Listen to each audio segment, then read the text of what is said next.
kita bertemu kembali dalam Weekend Blessings segmen KBC. Dan malam hari ini sebelum kita mulai untuk bincang-bincang santai bersama dan membahas tema yang menarik, tentunya kita akan menyembah Tuhan. Dan sebelum kita menyembah Tuhan, kita terlebih dahulu berdoa.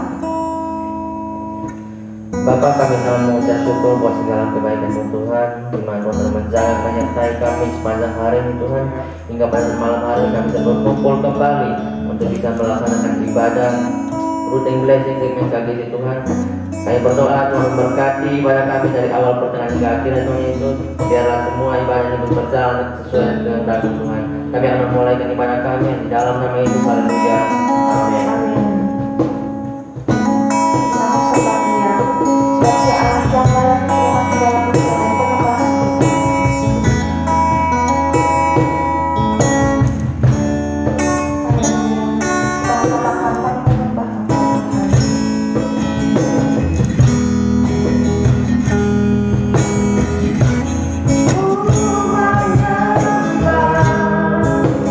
Dalam hidup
Yesus, biarlah apa yang kami bahas malam hari ini boleh menjadi berkat bagi siapapun yang menyaksikan Weekend Blessing spesial edisi malam hari ini, bahkan kami juga yang hadir di tempat ini Bapak. Terima kasih banyak Tuhan Yesus, di dalam nama Tuhan Yesus kami berdoa.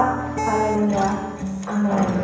Shalom teman-teman KGC yang ada di rumah, maupun dimanapun teman-teman berada. Puji Tuhan, malam hari ini kita boleh bertemu kembali dalam Weekend Blessing segmen KGC, dan kita akan berbincang-bincang santai dan membahas sebuah tema yang tidak kalah menariknya dengan tema-tema sebelum-sebelumnya. Shalom teman-teman KGC yang ada di tempat ini. Shalom. Shalom Bapak Pendeta Yunus. Shalom, shalom. Puji Tuhan, apa kabarnya semua? Puji Tuhan. Puji Tuhan baik, dan saya berharap juga teman-teman KGC atau siapapun yang menyaksikan Weekend Blessing malam hari ini dalam keadaan yang baik-baik saja. Malam hari ini kita akan bincang-bincang santai membahas satu tema yang menarik, judulnya doa. Jadi itu singkat sekali, cuma 3 huruf saja, DOA, doa. Tapi untuk pelaksanaannya itu banyak yang merasa kesulitan untuk berdoa. Jadi malam hari ini kita akan membahas lebih dalam juga tentang doa itu sendiri. Ya, jadi mungkin teman-teman di rumah, teman-teman KGC di rumah maupun teman-teman KGC yang di tempat ini sudah sering mendengar kata doa. Jadi kalau kebanyakan orang mengartikan doa itu sebagai permohonan atau sarana kita untuk meminta atau memohon kepada Tuhan, ataukah sarana komunikasi kita kepada Tuhan. Tapi ada juga yang mengartikan doa itu sebagai nafas hidup orang percaya. Kira-kira apa yang dimaksud dengan doa adalah nafas hidup orang percaya? Sebelum saya bertanya kepada Bapak Pendeta Yunus selaku narasumber pada malam hari ini, saya terlebih dahulu bertanya kepada teman-teman KGC, dan saya minta perwakilan satu orang saja. Saya minta Geo untuk menjawab pertanyaan ini. Apa yang dimaksud dengan doa adalah nafas hidup orang percaya menurut Geo? Nafas hidup orang percaya itu adalah orang yang telah menyerahkan hidup mereka sepenuhnya kepada Tuhan, dan untuk mereka bisa dapat selalu berkomunikasi dengan Tuhan, yaitu hanya dengan melalui doa. Dan doa itu juga diibaratkan seperti nafas hidup seseorang. Jika seseorang tidak dapat bernafas, pasti mereka akan mati. Dan tidak mungkin orang bisa tidak bernafas selama 1 hari. Jangan 1 hari, 5 menit saja kadang orang sudah tidak dapat bertahan untuk tidak bernafas. Sama seperti kehidupan kerohanian kita. Jika kita tidak doa 1 hari saja, maka kehidupan kerohanian kita juga pasti akan mati. Baik, terima kasih jawaban dari Geo. Jadi menurut Geo tadi, kalau misalnya kita tidak berdoa, maka kehidupan kerohanian kita akan mati. Sama seperti manusia, misalnya kalau tidak bernafas, ya pasti bisa mati. Jadi itu singkatnya dari yang Geo jelaskan tadi. Dan saya langsung saja ke Bapak Pendeta Yunus. Kira-kira menurut Bapak, apa yang dimaksud dengan doa adalah nafas hidup orang percaya? Oke, ya, shalom semuanya, anak KGC, ataupun anak-anak muda dimanapun kalian berada. Doa saya adalah setiap anak-anak muda mendapat impartasi kuasa doa, sehingga makin mengerti bahwa doa itu adalah hal yang super amat penting. Karena pertanyaan tadi berkata, kenapa orang selalu bilang doa itu adalah nafas hidup. Nah, saya mulai dengan bilang begini, doa itu adalah sarana yang penting dalam kehidupan orang percaya. Karena dia penting dan dia menjadi sarana atau jalan yang dibutuhkan oleh kita, khususnya untuk keperluan rohani kita. Sehingga doa itu jangan disepelekan, itu hal yang penting dalam hidup ini. Kemudian supaya kalian ingat, anak-anak KGC, saya hari Minggu kemarin itu berbicara tentang bagaimana kita berkembang. Dan kalau bicara tentang berkembang, kita lihat Tuhan Yesus punya contoh, yaitu dia bertumbuh menjadi besar, kemudian bertambah hikmatnya dan besarnya, kemudian dikasihi oleh Allah. Nah, yang terakhir itu dikasih oleh manusia. Jadi 4 hal ini Yesus punya. Yang pertama, dia punya pertumbuhan secara secara fisikal yang benar-benar sempurna. Jadi dia jadi, kalau kita lihat look-nya Tuhan Yesus, itu dia adalah gambaran seorang pria sejati, pria sempurna. Kemudian dari sisi hikmat, pengertian, pertimbangan, akal budi, dia juga berkembang luar biasa. Umur 12 tahun Tuhan Yesus sudah ada di bait Allah untuk bersoal jawab dengan para ahli-ahli Alkitab atau ahli-ahli Taurat, dan dia bisa menjawab tiap-tiap pertanyaan itu dengan akurat atau tepat. Jadi secara fisik, secara intelektual Tuhan Yesus berkembang. Tapi jangan lupa dia dikasihi oleh Allah. Nah, poin ini penting supaya kita dikasihi oleh Allah, maka kita mesti memiliki kedisiplinan di dalam diri kita. Salah satu kedisiplinan yang mesti dibangun dalam hidup orang percaya itulah disiplin berdoa.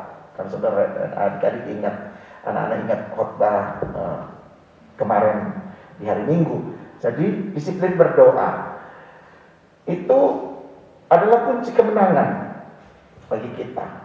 Kunci kemenangan, sehingga nanti saya coba tarik artinya. Orang selalu sebut bahwa doa itu adalah nafas orang percaya, karena kunci kemenangan.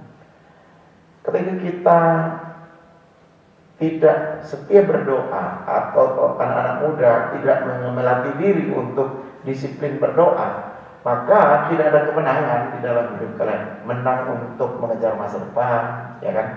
Menang untuk meraih cita-cita, menang untuk mendapat pasangan hidup yang sepadan, kemudian menang atas ego kita, menang atas hawa nafsu kita, menang dalam macam-macam hal. Itu hanya bisa kita dapat ketika kita berdoa. Contoh, Tuhan Yesus dibawa oleh Roh Kudus, Alkitab bilang, masuk ke padang gurun. Di padang gurun itu apa? Dia berdoa dan berpuasa.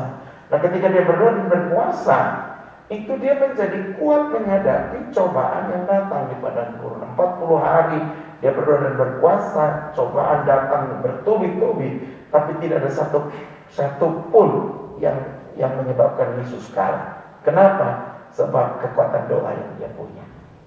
Bukan karena dia cuma anak Allah, tetapi hari itu dia dibawa ke padang gurun untuk dicobai, dan tiap-tiap pencobaan itu dapat Yesus lewati sebagai seorang pemenang. Dan itu dia dapat karena dia suka berdoa atau rajin berdoa. Nah, mengapa doa itu mesti disebut nafas orang percaya? Bagi orang percaya, doa itu adalah sesuatu yang inti di dalam hidup kita. Kita bisa membayangkan kalau orang itu tidak bernafas. Tadi Joe bilang, jangankan 1 hari, jangankan 5 menit, kita tahan aja beberapa menit, rasanya udah mati. Nah, demikian juga kalau kita tidak berdoa, maka otomatis rohani kita akan mati juga. Kalau ingat yang saya bilang di hari Minggu, jika kamu banyak berdoa, maka banyak berkat. Sedikit berdoa, sedikit berkat. Tidak berdoa, tidak ada berkat. Jadi betapa yang kita sebut ini nafas. Nafas itu kan kita mengambil oksigen, dan oksigen itu ada di dalam darah kita. Begitu lewat air, lewat udara yang kita hirup. Nah, bayangkan kalau itu nggak ada dalam diri kita, maka kita akan makin lama makin lemas dan mati. Nah, kalau kita tidak berdoa, maka tidak ada naungan, tidak ada perlindungan, tidak ada benteng bagi kita. Maka hidup kita itu seperti kebun yang tidak berpagar.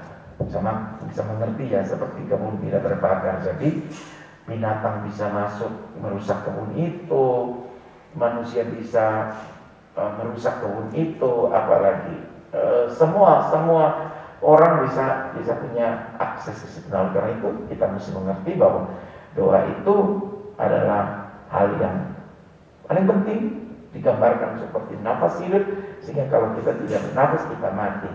Apalagi di masa-masa sulit seperti sekarang ini. Masih kita mau terus berdoa atau kita masa bodoh? Wah, yang penting kan saya doa makan, doa tidur sudah. Doa yang dimaksudkan di sini itu adalah setiap tarikan nafasmu itu adalah doa kepada Tuhan. Begitu dulu, Merlin, yang bisa saya jawab untuk pertanyaan nomor 1 yang tadi ditanyakan ke Gio. Baik, terima kasih Bapak Pendeta Yunus untuk jawabannya. Dari teman-teman di rumah, teman-teman pagi di rumah maupun di tempat ini juga sudah mendengar yang Bapak Pendeta Yunus sampaikan, bagaimana doa yang digambarkan sebagai nafas hidup orang percaya adalah doa yang sesuatu yang sangat penting, sehingga kalau kita tidak berdoa, lama-lama kerohanian kita semakin lemah dan kita bisa mati. Ya, terima kasih untuk jawabannya Bapak Pendeta Yunus. Dan selanjutnya saya langsung saja ke pertanyaan nomor 2. Ini apakah kita dapat berdoa di semua tempat? Jadi kita punya anggapan bahwa Tuhan, dan kita percaya bahwa Tuhan ada di mana saja. Namun pertanyaannya, apakah kita dapat berdoa di semua tempat? Misalnya di jalan, di toilet, di dalam bis, dan tempat lainnya. Jadi ini pertanyaannya saya akan ajukan kepada salah satu teman-teman Pagisi yang dari tempat ini. Saya minta dia untuk jawab pertanyaan nomor 2 ini. Apakah kita dapat berdoa di semua tempat? Ya, apakah kita dapat berdoa di semua tempat? Doa itu adalah artinya komunikasi kita dengan Allah. Sama juga dengan kalau kita berkomunikasi dengan orang tua kah, atau adik, kakak, teman. Jadi kalau contoh kita berkomunikasi dengan orang tua kita, contoh kita membutuhkan sesuatu orang tua kita, tidak mungkin kita berdoa, tidak mungkin kita mintanya hanya tunggu di kamar dulu baru kita minta. Pastinya kan kalau kita di luar rumah, atau semacam tadi, contohnya kita di jalan atau toilet, tidak dekat dengan teman kita atau orang tua kita, pasti kan kita sering berkomunikasi. Jadi sama seperti dalam kita berdoa itu tidak hanya kita berlutut di dalam kamar, kunci pintu segala macam, tidak hanya di dalam kamar, tetapi itu bebas, itu di mana saja, walaupun kita di jalan, tetapi kita berkomunikasi sama Tuhan, karena kita juga pasti membutuhkan doa, sama seperti yang tadi Babe bilang tadi. Doa itu adalah nafas. Jadi tidak mungkin kita nafas hanya di kamar saja. Kita juga pastinya bernafas itu di luar rumah, walaupun kita di jalan atau di toilet. Jadi apakah kita dapat berdoa di semua tempat? Jawabannya adalah iya. Baik, terima kasih Gia untuk jawabannya. Kalau menurut Gia yang dia sampaikan tadi bahwa apakah kita dapat berdoa di semua tempat? Jawaban dari dia sendiri adalah iya, kita dapat berdoa di semua tempat. Kalau menurut Bapak Pendeta yang sendiri, bagaimana Bapak Pendeta? Apa yang dijawab oleh Giel bahwa di mana ke tempat kita bisa berdoa, yang tadi disampaikan oleh Giel adalah betul bahwa doa itu tidak bisa kita kurung dia di satu area tertentu, tetapi doa itu kita lebih kepada esensinya. Jadi bukan di mana kita bisa berdoa, tetapi esensi dari doa itu yang lebih penting. Gitu. Tetapi kita tidak boleh terjebak di sini, kemudian kita tidak menaruh hormat dan respek kepada Tuhan yang kita sembah. Nanti orang bilang gini, loh kamu kok doa misalnya tadi kan di toilet, di jalan, di bis, di mana-mana. Ada tempat-tempat yang mungkin itu adalah tempat yang kita anggap jorok misalnya, atau nggak layak disebut tempat doa, sebab ada agama tertentu yang mengajarkan bahwa doa itu harus begini dalam bentuk sebuah tatanan yang tidak boleh dirombak. Kalau lu rombak berarti seolah-olah doamu itu tidak terjawab. Sehingga kekristenan mengajarkan bahwa, karena tadi kita bicara dari doa itu adalah nafas. Giel tadi bilang nafas masanya di kamar, gitu. Di mana-mana kita tetap bernafas. Itu ada dua cara kita berdoa. Ada orang berdoa dengan sikap yang benar-benar sikap berdoa, misalnya dia lipat tangan, dia berlutut, atau dia mengangkat tangan, dia bersujud dan lain sebagainya, misalnya itu. Tapi doa itu kadang kita ucapkan di dalam hati, ya kan? Jadi dengan hati kita berdialog dengan Tuhan. Ya, nah, yang dimaksudkan doa di mana aja itu adalah kita berdialog dengan Tuhan dari hati. Mungkin tidak dengan ucapan yang yang audible, yang bisa didengar oleh orang lain, tapi di dalam hati. Ketika kita menghadapi sebuah kesulitan, kita dalam hati berkata misalnya, Tuhan tolong buka jalan supaya saya dapat melakukan ini, misalnya. Atau saudara sementara berdengung di hatimu tentang sesuatu. Nah, itu tidak terbatas di mana aja. Tapi kita tidak boleh menjadikan ini menjadi sesuatu yang ya kalau begitu saya tidak perlu lagi menyediakan waktu khusus untuk berdoa, ya kan? Kalau kita ingat ada satu ayat juga Tuhan bilang begini loh di Matius pasal 6 ayat 6. Jika engkau berdoa, masuk ke dalam kamarmu, tutuplah pintumu dan berdoalah kepada Bapa yang ada di tempat yang tersembunyi. Jadi Matius pasal 6 ayat 6 bukan mematahkan pendapatnya Giel tadi bahwa berdoa di mana aja. Tapi kalau kita lihat konteks Matius 6 ayat 6 ini, Yesus sementara mengajarkan kita bahwa jika engkau berdoa, masuklah ke dalam kamarmu, tutuplah pintu dan berdoalah kepada Bapamu yang di tempat yang tersembunyi. Artinya bahwa doa itu memberikan penghormatan kepada Allah secara khusus. Jadi tadi yang satu kita berdoa di dalam hati, dimanapun, di toilet kita bisa berdoa atau memuji Tuhan, menyembah Tuhan. Itu tidak salah. Tetapi tadi saya bilang jangan terjebak di kondisi ini terus kita nggak punya waktu berdoa yang lebih seksama, yang lebih serius, yang lebih sungguh-sungguh, mungkin bersyafaat untuk macam-macam hal yang tentu kita hadapi dalam hidup ini. Oleh karena itu mungkin pagi kah atau malam kah atau waktu yang paling baik untuk kita masing-masing, kita ambil waktu untuk mesti berdoa. Seperti yang dikatakan di senam ini, masuk dalam kamarmu, tutup pintu dan berdoa kepada Bapa yang tidak kelihatan. Engkau bisa memuji, bersyukur dan lain sebagainya. Mari itu di tiap-tiap hidup ini kita mau di mana pun, kita bisa angkat hati untuk terus berdialog dengan Tuhan.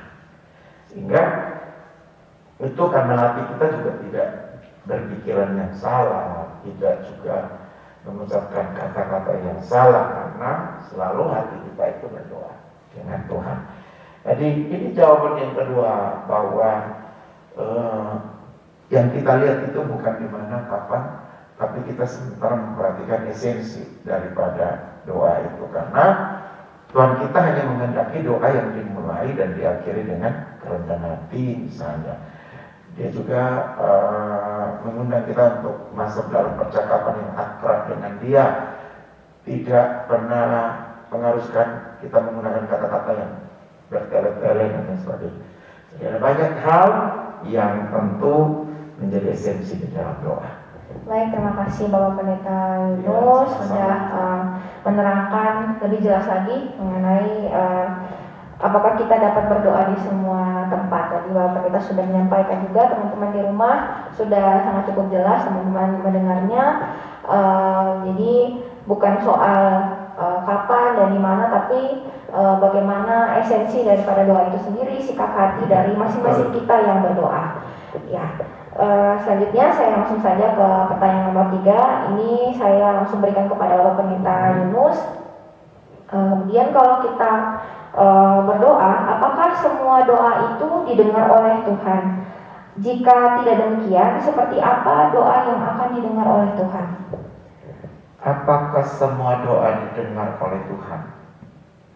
Ya, Tuhan kita adalah Tuhan yang terkenal dengan Allah yang mendengar doa. Ya, Allah yang mendengar. Semua orang berdoa, Tuhan dengar. Tapi persoalannya dia jawab atau tidak, ya kan? Setiap doa sampai kok di telinga Tuhan dan dia tahu kamu minta. Tetapi persoalan Tuhan jawab apa tidak, itu yang mau kita bicara. Jadi kalau tadi bertanya, Tuhan mendengar doa, apa semua doa kita didengar oleh Tuhan?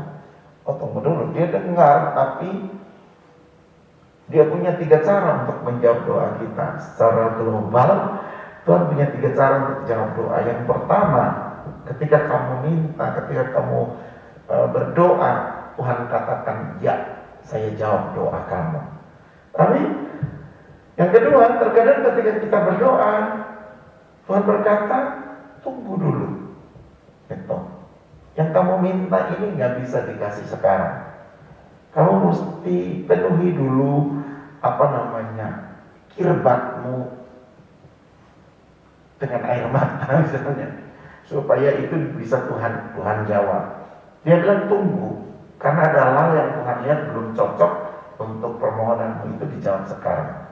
Mungkin bisa tahun depan atau dan lain sebagainya. Dan yang ketiga, secara radikal Tuhan berkata tidak. Jadi cara Tuhan menjawab itu 3. Saya bisa tunggu, dia pending dulu, kemudian dia katakan tidak. Mana yang Tuhan jawab ya? Doa yang Tuhan jawab ya, itu adalah setiap permohonan yang di dalamnya itu mengandung tujuan untuk memuliakan Tuhan. Jadi semua permintaanmu yang ujung-ujungnya memuliakan Tuhan, itu Tuhan pasti mendengarnya dan Tuhan akan jawab. Doa yang bukan untuk diri kita sendiri, tapi kita berdoa untuk supaya Tuhan lakukan sesuatu untuk orang-orang lain, untuk gereja, untuk dunia ini. Jadi doa tidak dimintanya untuk diri kita, tapi untuk orang lain. Tuhan akan jawab itu. Kemudian yang kedua, kapan Tuhan menjawab doa seseorang dengan Tuhan berkata tunggu? Waktu kamu minta itu tidak sesuai dengan kebutuhan kamu. Kamu minta mungkin itu untuk keinginanmu, bukan kebutuhan. Jadi minta hanya untuk memuaskan hawa nafsumu. Tuhan tidak. Tunggu sampai kamu berubah. Atau ketika kamu minta, tapi permintaanmu itu tidak disertai dengan kekuatan untuk kamu bertanggung jawab bila Tuhan memberi jawaban doa. Karena itu anak-anak muda, kita harus memperhatikan. Terkadang kita doa hari ini Tuhan jawab iya. Tuhan menjawab doamu secara spontan. Tapi Tuhan kadang juga melatih kita, karena kita ini ya manusia yang ada up and down-nya. Kadang kita kuat, kadang kita lemah, kadang kita setia dengan Tuhan, kadang kita main-main dengan Tuhan. Sehingga itu menjadikan Tuhan melihat bahwa kamu belum bisa bertanggung jawab jika aku memberikan jawaban doa ini kepadamu anak-anak muda. Jadi kalau kita melihat jawaban doa kita hari ini belum terjawab, mungkin Tuhan bilang tunggu dulu, karena kamu belum menjadi anak yang bisa bertanggung jawab ketika Tuhan memberikan jawaban doa bagi kamu. Kemudian yang ketiga, tadi saya bilang Tuhan jawabnya tidak. Kapan Tuhan jawab tidak? Jika doa itu hanya untuk membuat kamu jatuh dalam dosa, gitu. Misalnya ada seorang anak nih berdoa nih, Tuhan saya minta untuk punya sepeda motor, gitu. Ya Tuhan yang tahu ini anak ini nanti kalau sudah dikasih sepeda motor, dulu belum ada sepeda motor, rajin gereja sudah ada sepeda motor, fit hilang, tidak pernah mau ke gereja. Bahkan dia punya acara ke pantai lah, ke gunung lah, kemana, karena ada motor tadi, akhirnya dia jadi jalannya lebih jauh, lupa gereja. Maka kayak gitu Tuhan akan berkata tidak untuk permintaan yang hanya untuk memuaskan hawa nafsu, hanya untuk meninggikan diri, hanya untuk egoisnya dia, terus dia minta sama Tuhan. Maka dengar baik-baik, ini cara Tuhan menjawab ya, tunggu, dan tidak. Kemudian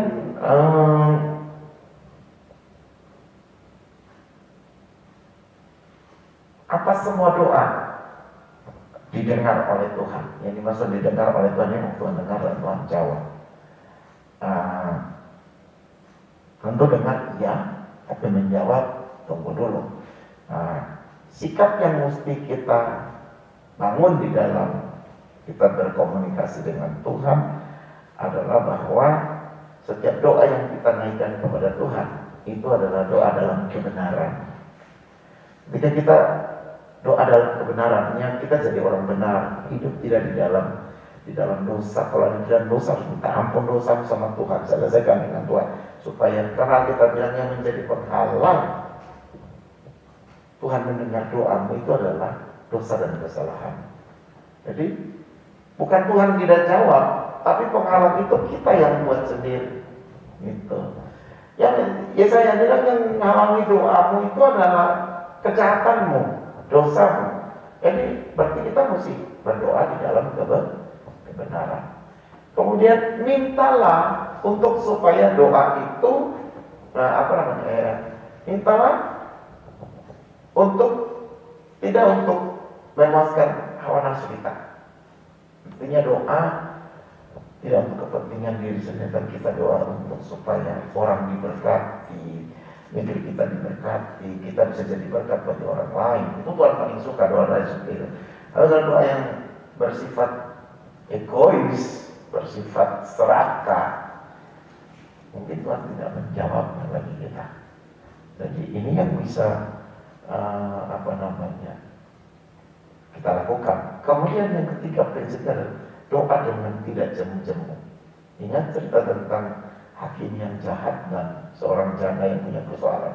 Dia datang terus, pagi dia datang, siang dia datang, malam dia datang, besok pagi-pagi datang lagi, terus sampai hakim itu menjadi terganggu.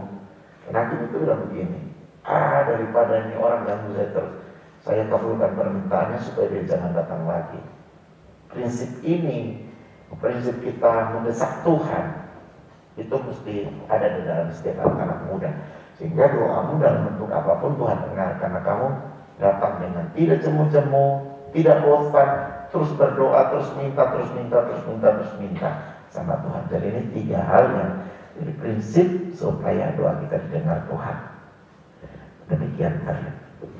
Baik, terima kasih Bapak Pendeta Ibu tadi sudah menyampaikan bahwa semua doa itu didengar oleh Tuhan, tapi jawabannya itu tergantung perkenan Tuhan. Apakah Tuhan akan menjawab ya, tidak, ataupun tunggu.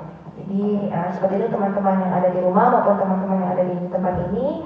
Dan saya lanjut ke pertanyaan berikutnya. Pertanyaan ini saya akan ajukan kepada salah satu teman KGC.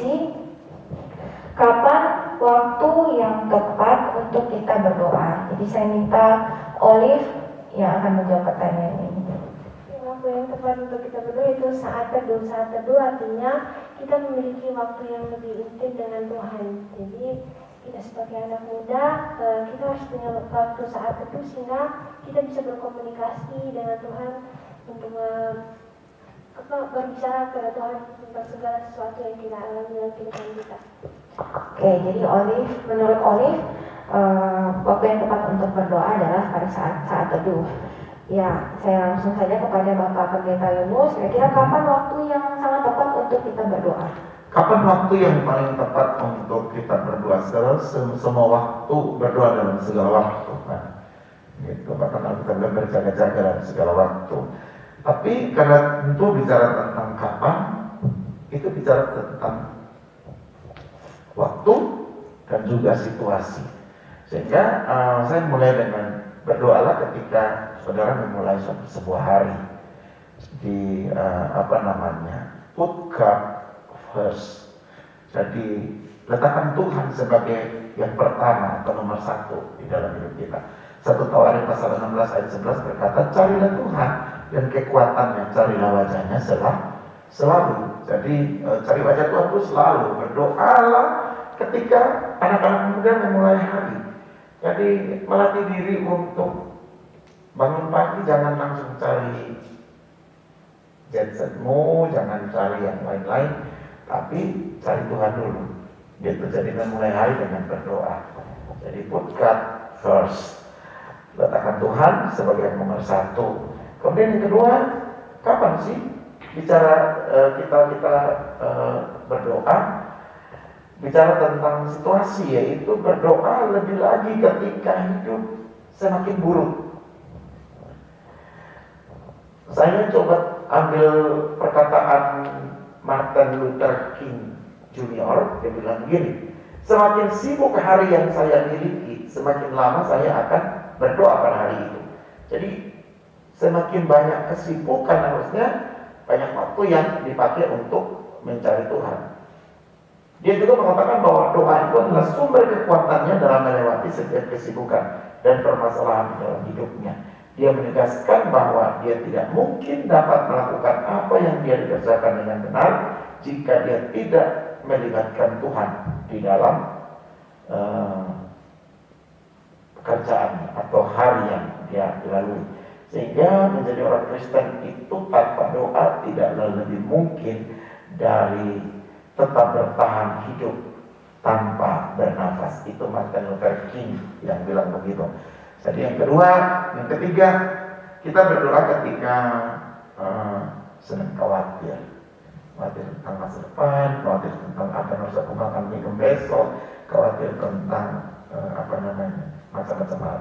Filipi 4 ayat 6-7 berkata bahwa janganlah hendaknya kamu khawatir tentang apapun juga, tapi nyatakan dalam segala hal keinginanmu kepada Allah dalam doa dan permohonan dengan ucapan syukur. Dan sejahtera Allah yang melampaui segala akal akan memenuhi hati dan pikiranmu dalam Kristus Yesus. Jadi berdoa ketika kita khawatir. Kadang-kadang waktu kita khawatir, kekhawatiran itu menghimpit benih iman kita. Berdoa dengan tidak percaya. Kita berdoa tapi masih ragu, apa iya apa tidak. Kita berdoa tapi kita masih merasa bahwa saya tidak layak. Aduh, doaku dijawab. Jadi ini berdoa dengan penuh kekhawatiran. Jadi ketika kamu sedang khawatir, itu sebenarnya kesempatan kamu lawan dengan doa. Katakan musuh iman kita yaitu khawatir itu dengan doa. Dan nyatakan permohonanmu dengan ucapan syukur kepada Tuhan. Kemudian yang keempat, kita bisa berdoalah ketika kamu lagi melakukan kesalahan. Apa yang terjadi kalau anak-anak muda itu melakukan kesalahan atau berdosa? Maka ada satu rasa tertuju untuk orang itu mau mencari Tuhan, apalagi mau berdoa. Rasa kotor, rasa tidak layak, rasa najis, itu macam-macam mengganggu pikiran kita, sehingga kita mengambil iblis menghalangi kita dengan tuduhan-tuduhan itu supaya bikin anak muda itu jangan berdoa. Nah, kalau kita tidak berdoa, apa yang terjadi? Banyak hal yang menjadi lubang dalam hidup kita.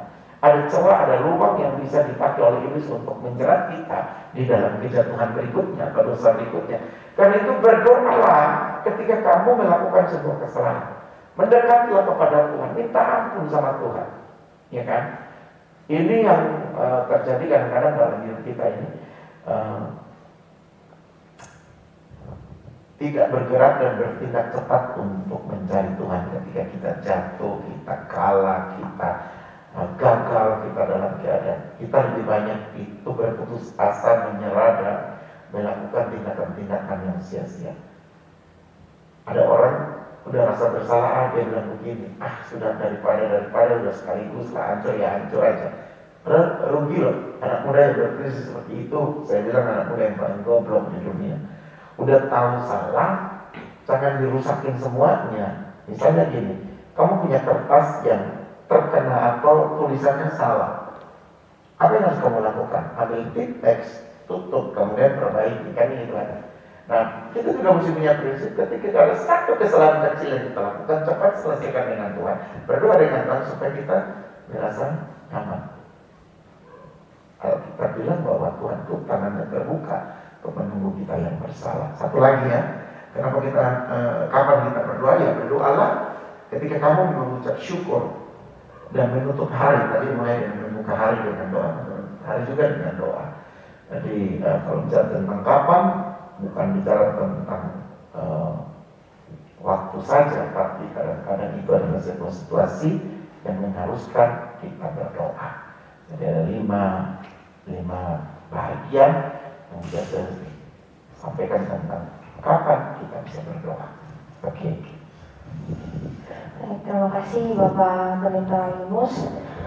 Dari pertanyaan pertama sampai pertanyaan keempat, kita semua jadi sangat tahu bahwa doa itu sangat-sangatlah penting bagi kita yang adalah orang percaya, bagi kita sebagai anak-anak muda. Nah, karena doa itu adalah sesuatu yang sangat penting, saya meminta Bapak Pendeta Yunus, dan ini juga sebagai pertanyaan penutup untuk kita semua. Apa saja tips-tips bagi anak-anak muda, karena kita sudah tahu bahwa doa itu sangat-sangatlah penting bagi kita semua. Kira-kira tips-tips apa saja bagi anak-anak muda agar kita semakin rajin untuk berdoa? Baik, Karlin, untuk menjawab pertanyaan yang terakhir tentang tips bagi anak-anak muda supaya bergairah di dalam doa. Karena tadi doa itu adalah nafas, maka pastikan kamu bernafas tiap hari. Artinya kamu berdoa. Jadi minta Roh Kudus untuk memberikan kepada kamu gairah berdoa. Kemudian karena kita bilang doa itu penting, maka bandingkanlah di dalam hidupmu. Lebih penting HP-mu, chat-chatmu, atau lebih penting doa. Kemudian untuk supaya kita menjadi anak muda yang bergairah berdoa, dimulai dengan hidup yang berserah sama Tuhan. Ketika kita berserah sama Tuhan, Tuhan akan punya akses untuk mengerjakan banyak hal untuk kita. Jadi memprioritaskan itu bicara tentang lebih penting mana, lebih penting HP atau lebih penting doa, lebih penting nonton televisi, nonton YouTube atau doa, lebih penting game atau lebih penting doa. Ketika kamu memberi pertimbangan seperti itu, pasti hati nuranimu akan berkata doa lebih penting. Maka untuk sementara waktu kamu akan tinggalkan semua kesibukan apapun juga, termasuk HP, termasuk game, termasuk YouTube, termasuk sinetron, termasuk apapun. Kemudian kita memberi waktu kepada Tuhan untuk berdoa. Kemudian yang kedua, jadi orang benar. Jadi orang benar itu artinya membiarkan Tuhan menyinari hidup kita, membiarkan Tuhan itu mengatur langkah kita, sehingga Dia yang memimpin kita untuk membawa kita untuk lebih suka berdoa. Kemudian yang ketiga, terlibat di dalam pertemuan-pertemuan doa. Membiasakan diri terlibat di pertemuan-pertemuan doa sehingga kita jadi bergairah. Ketika kita ada di luar sana, kita tidak akan merasakan kuasa doa. Tapi ketika kamu ada di pertemuan-pertemuan doa, kamu merasa bahwa wah, benar-benar apa yang saya minta Tuhan kasih. Contoh, kalau kita bikin api unggun di sini, panasnya pasti di sini. Kalau kamu ada di luar sana, kamu tidak bisa merasa. Kamu mesti merapat dekat ke sini, di mana ada sumber.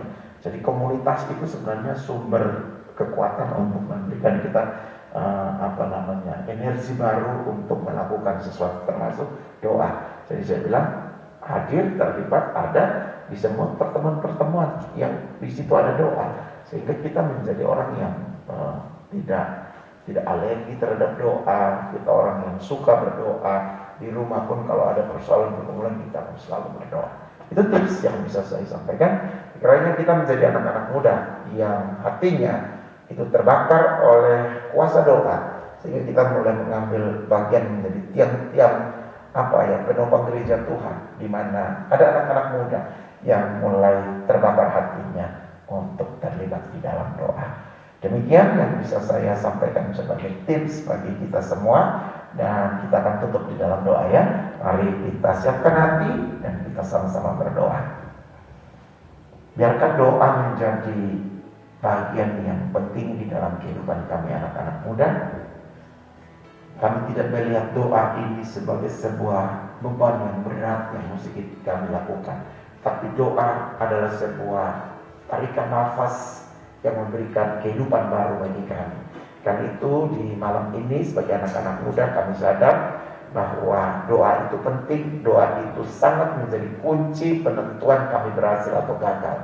Doa menjadi alat ukur bagi kami bahwa kami berkualitas apa tidak.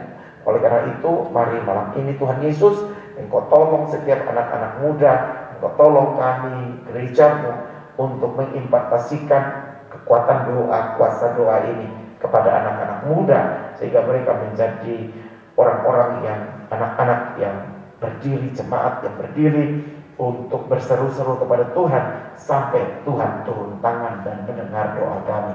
Oleh karena itu, malam hari ini di pertemuan KGC kami telah bicara tentang orang muda yang suka berdoa. Aku percaya bahwa spirit ini akan terjangkiti kepada semua orang.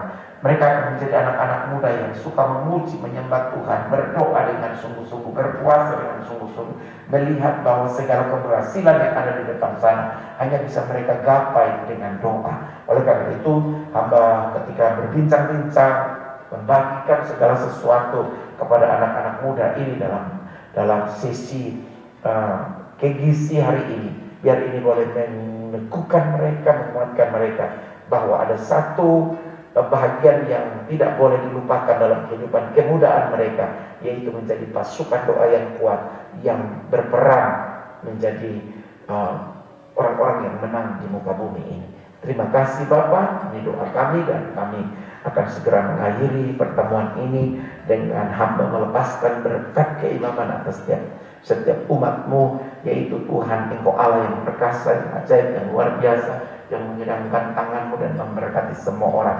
Dan buat kami diberkati, kami melimpah-limpah, kami tidak berkekurangan segala sesuatu, dan berkat yang terbaik ini pun tercurah dari Bapa di sorga dengan kuat kuasa Yesus Kristus Tuhan, serta persekutuan di dalam Roh Kudus, tinggal tetap menyertai, menolong, membimbing kami semua dari malam ini sampai selama-lamanya hingga hari Maranatha. Tuhan Yesus datang di awan-awan untuk menjemput kami para salehnya.